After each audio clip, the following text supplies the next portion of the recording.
Hi guys, it's Kirsty.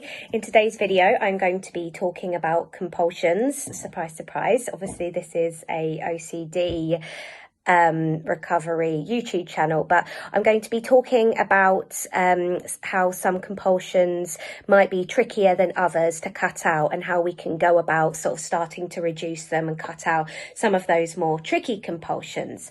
But before I go into that, I would like to ask, please do subscribe by clicking on the subscribe button below in order to stay up to date with new videos as they're released. Please also do press like on this video if you do enjoy the video. If you have any ideas about videos that you'd like to see made in the future, please do comment below with suggestions and we'll have a look and see what we can do in order to make the videos that you might be requesting, whatever can help you. So I will warn firstly that I'm probably going to say the word compulsion an unreasonable amount of times in this video, so bear with me with that. So firstly, we know I don't want to teach grandma to suck eggs, so to speak, so I will be very brief in giving a bit of an introduction about compulsions because most of you will know about compulsions and the role that they play in OCD. So with OCD, obviously we have our obsessions. They come in the form of, it might be ideas, thoughts, urges, impulses, feelings, emotions, physical sensations, anything. And the compulsions are what we do in response to that in order to kind of neutralize or eliminate the discomfort or somehow try and prevent something that we fear happening from happening or trying to get certainty over something. So the compulsions may come in many different forms, which could include, but certainly not limited to, asking others for reassurance about the thing that we're obsessing about, confessing to others the thoughts that we're having, maybe to eliminate the discomfort or feeling of guilt. It might be physically checking things, so checking that you've put the knives away safely, checking that you've turned the light switch off, going back and checking that you've washed your baby's bottle thoroughly enough, going back and checking that you've locked the door. It might be constantly researching a particular topic in order to get certainty over something. It might be avoidance of certain things that trigger your obsessions to come along, because generally I tend to view avoidance behaviours as a compulsion. So, if you're avoiding walking past schools or if you're avoiding using knives to cut vegetables because they are a trigger for you with your obsessions, and that is a compulsion. All of these things feed into the OCD cycle. They reinforce the idea that, firstly, your feared scenario is real and that you're, get you further entangled in your obsessions so that you believe even more that it's true. And secondly, they also reinforce the idea that you couldn't possibly stand this fear scenario. It would be absolutely unbearable to you. So you're kind of reinforcing that it's real and that it would also be absolutely awful. So the more we're doing it, the more we get locked in. So obviously those compulsions that I've mentioned are the more outward physical compulsions, and there are, obviously will be many more. There might be others like with driving, fears with driving, OCD, constantly like going back and checking where you've been or anything like that, or checking people's social media if you're having false memories or if you're stuck on a real event or something. It could be texting people after anything's happened to check something, anything like that. And then, of course, there's other compulsions that may be the slightly more tricky ones to cut out, and I'll discuss further why that's the case and how we can tackle that in this video. But these compulsions are kind of the more mental ones. So, it might be mental rituals. You have to say something to yourself in response to an obsession in order to neutralize it. Or it might be counting, or it might be saying a prayer in your mind if you're having kind of, religious obsessions or anything like that. Again, that's like a neutralizing obsession, a neutralizing compulsion. It might be mentally checking, playing out scenarios in your mind to see how you feel about that sort of, checking your feelings about how you feel about this scenario that you're playing in your mind. It could be maybe if you look up something online and then you check how you feel about the thing that you're looking at online to basically try and get answers or try and reassure yourself.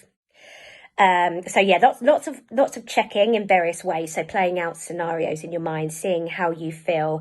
There's also might be kind of analysing as well. So going through past memories, replaying it. Did this happen? Did it not? And along with that is the one that people quite often say they find hard to cut out. Definitely was the last one to go for me, and something I still have to keep an eye on in kind of other aspects of my life, if something has bothered me in a non-OCD way, is rumination.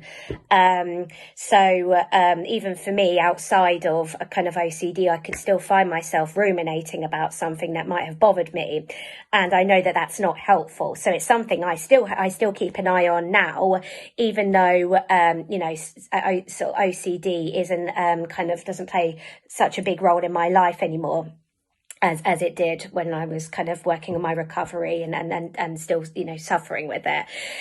So yeah, rumination. So, going over things, trying to work something out. And what we can find quite often is that the compulsions that fall under the mental compulsion category are some of the more harder ones to cut out. So firstly, when it comes to the physical compulsions, where you might be working on exposure with response prevention, you'll be better able to, expose yourself, knowing that it's not going to work if you then go back and do your compulsion, physical compulsion afterwards. You're completely undoing. It's just completely pointless, basically. And then the same applies, if you're working on your exposures, ideally you want to be not responding by doing mental compulsions as well. So the cognitive side of working on your recovery, whatever model you might be using is a side that can help you gain more of a control over those, whether it's physical or mental compulsions, but it's particularly the mental compulsions that the cognitive side is helpful for. And I will explain why. So with physical compulsions, it's a physical behavior, and we can make the choice to not do it. But in order to make the choice to not do it, we still need to get to the point of, saying, I've done this for a certain amount of time. It's got me to this point, basically, where my OCD is just getting worse. Because if you're still, the more you're doing compulsions, the more you're feeding into it, the more stuck you're getting, the worse your OCD, the more entangled of your OCD you're getting. But the minute you start reducing your compulsions, you're working on your recovery. So, starting with the physical compulsions can be a good place to start, because you can make the choice with your behaviors. You can kind of see that those behaviors are not helping you. They're causing problems. But it can help you in order to help you do that, working on your beliefs around, whatever the beliefs might be around these compulsions or the feared scenario. So whatever the cognitive model that you're working on, type of CBT, whoever you're working with, in this video, I will be referring to things using the cognitive behavioural therapy model of REBT, rational emotive behavioural therapy. So I will be more talking about that, because that is what helped me to start cutting out compulsions, both physical and mental. So it was looking at identifying what our feared scenario may be, and then starting at what beliefs we have around it. How awful do we think it might be? How, do we think that we can't stand sitting with the discomfort? And whatever beliefs you have around that, then you can start working on those beliefs to make, to change it into something more rational. And there are lots of videos on this channel that you can check out in order to look into better how to do that.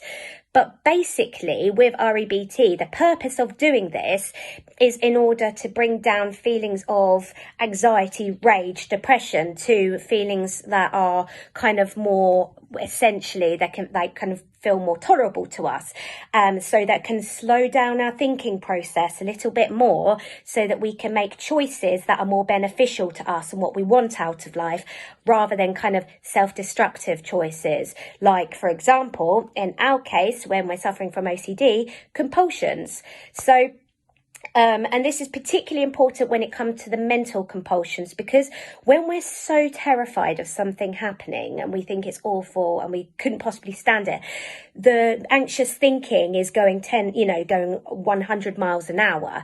And obviously, when we learn about CBT, we learn about cognitive distortions such as awfulizing, black and white thinking, mind reading, etc. You can look into these. If you Google cognitive distortions, you can find a list of them.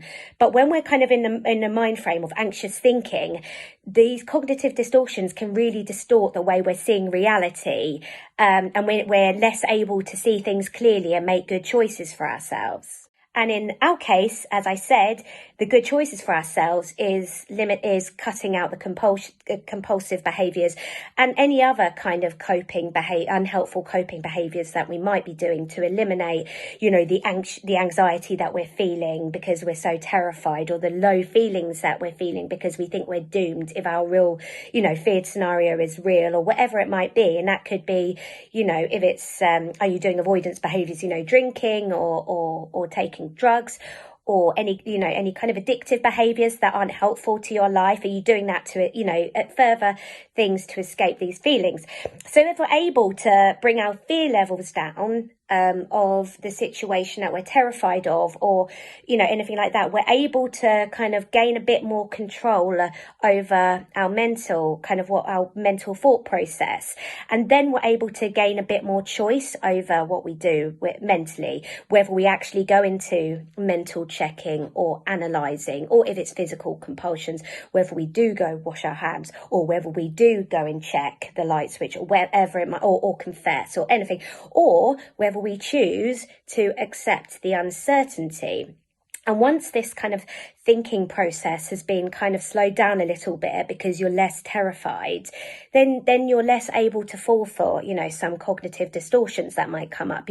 You're maybe less likely to fall prey to the whole, black and white thinking in terms of, I'll write myself off as a human being if this is true, or I couldn't stand it, this would be completely awful, this is catastrophic. And so we gain more control over our choices if we can bring our fear response down, essentially. And if we're able to do this, then that's if we're able to just tone things down a little bit, we gain a bit more choice over the response prevention in terms when our obsessions come up. And I'm not just talking about when we do exposure therapy, I'm talking about daily. If we're triggered, we gain a bit more choice over our response prevention to those triggers.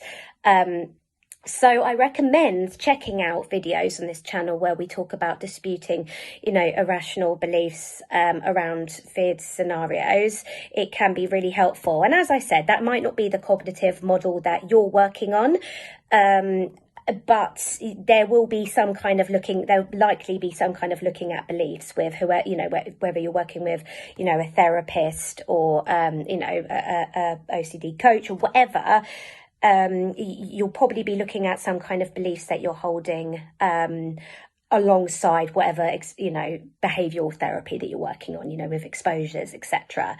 And as I said, on this channel, we focus more on the idea of REBT, that cognitive model, and that's what I've spoken about on this video. That has been helpful for me in order to gain more control over compulsions, both physically and mentally, but particularly for me, mentally, because I've been able to gain more kind of changing, basically, OCD takes orders from your beliefs, or that's the thoughts that we have are, and reactions to things are because of the beliefs that we hold. So it's the beliefs that we want to work on changing. I had previously worked on cognitive restructuring from a point of view of challenging all of my individual thoughts, which quickly became compulsive for me.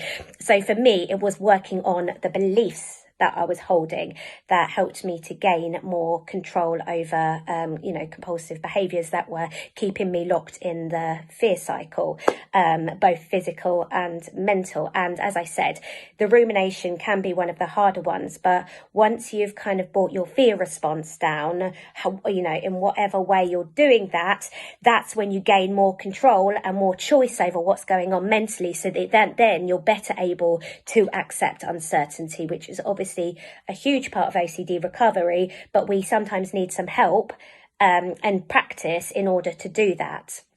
So thank you for watching this video. Hope it's been helpful in terms of talking about compulsions. There are many different forms, and as I said, a list of compulsions is not limited to those that I've listed in this video, and talking about why some of the mental compulsions might be a bit trickier to shift, but that it is possible to gain a better control over them and to cut them out.